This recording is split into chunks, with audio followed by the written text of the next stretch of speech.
Policia arreston shqiptarin në New York, po hidhte mbeturinat e biznesit të tij në park. Policia e qytetit të Yonkërsit në New York ka arrestuar disa persona për hedhjen e paligjshme të mbeturinave mes tyre dhe një shtetas shqiptar i cili rezulton të ketë qenë i përfshirë në mbi 10 raste të ndryshme ndotjeje. Fjala është për shqiptarin Xhevair Kalaja, i cili u kap duke hedhur goma të përdorura makinash dhe mbeturina të tjera nga biznesi i tij në një zonë të pylluzuar brenda parkut Scotty Park.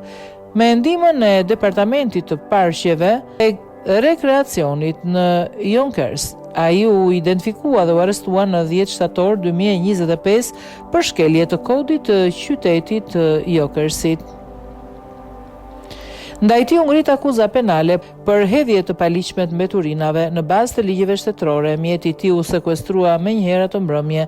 Rasti do të ndiqet penalisht nga zyra e prokurorit të qarkut në Westchester.